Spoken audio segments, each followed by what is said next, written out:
ጤና ይስጥልን ተመልካቾቻችን፣ የበዓል ገበያና ተያያዥ ጉዳዮችን በተመለከተ ከአዲስ አበባ ከተማ ንግድ ቢሮ የንግድ ግብይት ዳይሬክተር አቶ መከታ አዳፍሬና ከአዲስ አበባ ህብረት ስራ ኮሚሽን ምክትል ኮሚሽነር ከአቶ ሀብተየስ ዲሮ ጋር ውይይት እናደርጋለን። እስከ ፕሮግራማችን ፍጻሜ አብራችሁን ትቆዩ ዘንድ በአክብሮት እንጋብዛለን። እንግዶቼ እንኳን ደህና መጣችሁ። በዓላትን ተከትሎ የሚከሰተውን የዋጋ ንረት ለመቆጣጠር የተቀመጡ የመፍትሄ አቅጣጫዎች ምንድን ናቸው? የከተማ አስተዳደሩ ከፍተኛ ወጪ አውጥቶ በአራቱም የመግቢያ በሮች ወደ 9 የሚደርሱ የገበያ ማዕከላትን ገንብቶ ስራ ላይ ያውሏል። ከ9 ውስጥ 4ቱ የሰብል አትክልትና ፍራፍሬ ገበያ ማዕከላት ናቸው። እነዚህም ያው ለሚኩራ፣ አቃቂ፣ ኮልፌና ላፍቶ አካባቢዎች ላይ ተገንብተው ከ756 በላይ የክልል አርሶ አደሮች፣ ጅምላ አከፋፋዮች፣ ቸርቻሪዎች ሱቅ ተሰጥቷቸው በተመጣጣኝ ዋጋ ለህብረተሰቡ እንዲያቀርቡ የጋራ ስምምነት ፈጥረን ምርት በተከታታይ እየቀረበ ነው ያለው። ይሄ ትልቅ አስተዋጽኦ ነው ያለው ለከተማችን ገበያ መረጋጋት። በሁለት መንገድ ነው። አንዱ ህዝባችን በተመጣጣኝ ዋጋ በእነዚህ ገበያ ማዕከላት ገብቶ በመሸመት ኑሮውን መደጎም ገበያውን ማረጋጋት ይችላል። በሁለተኛ ደረጃ ደግሞ መደበኛ ገበያውንም በማረጋጋትና ሚዛኑን ጠብቆ እንዲሄድ በማድረግ ፍትሃዊ የንግድ ውድድር እንዲፈጠር በማድረግ ረገድም የራሳቸው አስተዋጽኦ አላቸው ማለት ነው። በሰብል አትክልትና ፍራፍሬም በእንስሳቱም በሁሉም ዘርፍ ለከተማችን በሚበጃ አኳኋን አቅርቦት ላይ በከፍተኛ ሁኔታ እየሰራ ነው ያለው። አንድ ሁለተኛው አማራጭ ወደ 218 የሚደርሱ 119 ወረዳዎቻችን ላይ የቅዳሜና እሁድ ገበያዎች ተመስርተዋል። እነዚህ የቅዳሜና እሁድ ገበያዎች ላይ ደግሞ ከ1800 በላይ ምርትን በተመጣጣኝ ዋጋ የሚያቀርቡ አምራቾች፣ መሰረታዊ ሸማች ህብረት ስራ ማህበራት፣ የከተማ ግብርና ኢንዱስትሪዎች፣ የአምራች ኢንዱስትሪዎች፣ የክልል አርሶ አደሮች፣ ኢንቨስተሮች ጭምር አስመጪና ላኪዎች ጭምር በእነዚህ ቅዳሜና እሁድ ገበያ የአቅርቦት ሰንሰለቱን በማሳጠር ያው እንደሚታወቀው ዋጋን ከሚጨምሩ ምክንያቶች አንዱ የአቅርቦት ሰንሰለት መራዘም ነው።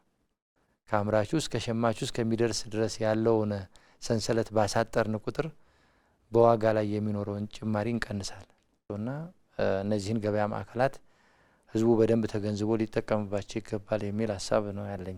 አቅርቦት ላይ 4-5 የሚሆኑ ሴክተሮች በጋራ ይሰራሉ።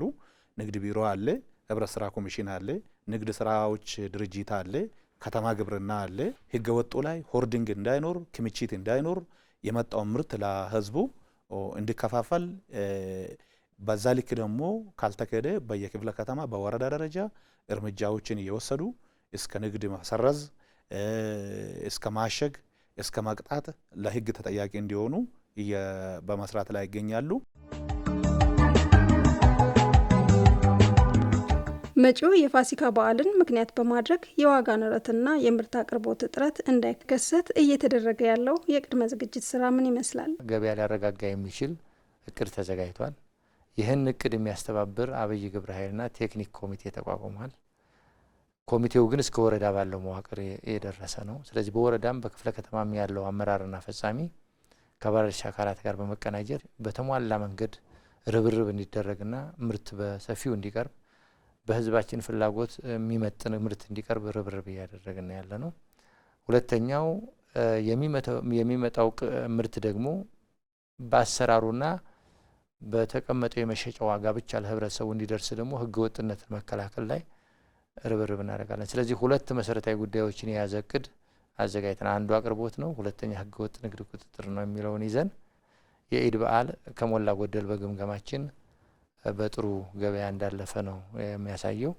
የፋሲካ በዓልም በተመሳሳይ መንገድ የምንሰራ ስለሆነ በፍጹም በምንም መንገድ ህዝባችን በተለያዩ ህገወጥ ግለሰቦች፣ ነጋዴዎች የሚነሱ አሉባልታዎች እንኳን ቢኖሩ ጆሮ ሳይሰጥ በእነዚህ የገበያ አማራጮች ተገኝቶ ምርቶችን በተመጣጣኝ ዋጋ እያገኘ በሰላም እንደሚያሳልፍ እርግጠኛ መሆን ይቻላል። እኛም ደግሞ ቁርጠኛ ሆነን ለመስራት አቅደን እየሰራን ያለ ነው። ለዚህ ነው የበዓል ቀረብ ሲል የሚገቡ ምርቶች አሉ። አሁን ሰሞኑን እንቁላል ትስስር ከኤልፎራ ጋር ከወንጂ ስኳር ፋብሪካ በጣም በቂውን እንቁላል አላቸው ከከተማ ግብርና ጋር እዚሁም ደግሞ ቅርብ ከሆኑት ከሸገር ሲቲ ጋር የሸገር ሲቲ አመራሮች ጋር የበሬ አቅርቦት እንቁላል በብዛት እንዲያዘጋጁ ጀምረናል ማለት ነው። ስለዚህ ፍላጎቶች ተለይቷል። በፍላጎቱ መሰረት ደግሞ አቅርቦቱ ተጠናክሮ ይቀጥላል። ሌላ ምንድነው እየሰራን ያለን እንደ አዲስ አበባ ከተማ 239 የሸማች ስጋ ቤቶች አሉ። እያንዳንዱ ስጋ ቤት የሸማች ስጋ ቤት የራሱ ቤት ነው። ዋጋ እንደ ሌላ መደበኛ ነጋዴ ሳይጨምር ሌሎች ምርቶችም አሁን በሬ ላይ ዩኒዮኖች ጋር እንትን ትስስር ፈጥረናል። ጠንካራ ማህበራት አሉ። ያ የቀረበው በሁለት መንገድ ነው። አንደኛ በሸማቾች ስጋ ቤቶች ላይ በስፋት እንዲቀርብ፣ ሌላ ደግሞ በየሉካንዳ በቅርጫም እንዲቀርብ። ይሄም ተለይቶ ፍላጎት ተሰብስቦ አሁን ሉካንዳ ቤቶች ላይ ከ3500 በላይ በሬ ፍላጎት ተሰብስበዋል። በቅርጫም በዚህ ልክ ቅርጫም የሚቀርበው አሉ። ለቅርጫ ደግሞ እንደ አቅሙ እዛ አካባቢ ዝቅተኛ ገቢ ላላቸው አባላቶቻቸውም በዚህ ልክ በረጅም ጊዜ ክፍያ በ3 ወር በ4 ወር ክፍያም በዛ ልክም ከ500 በላይ የሚሆኑ እስካሁን ድረስ ተለይቷል። ይህ ማለት በቂ አቅርቦት አለ። የግብርናም የኢንዱስትሪ ምርትም አለ። ንግድ ስራ ኮርፖሬሽንም በርካታ እንትን ምርቶችን ይዟል። የግብርና ምርቶች ይዟል። ሌሎችም ደግሞ የሚቀሩ ነገሮች ካሉ ከሚመለከታቸው ከፌዴራል ተቋማት ከንግድና ቀጠናዊ ትስስር ከሌሎች ጋርም ደግሞ በዚህ ልክ ቀርቦ የኛ ዩኒየን የኛ ሸማቾች ወስዶ ለህዝቡ ተደራሽ እንዲያደርጉ እየሰራንበት እንገኛለን።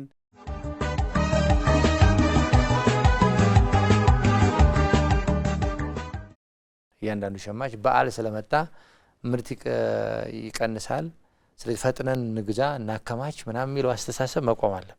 መንግስት በበርካታ አማራጮች ምርትን ለማቅረብ እየሰራ መሆኑን መገንዘብ አለበት።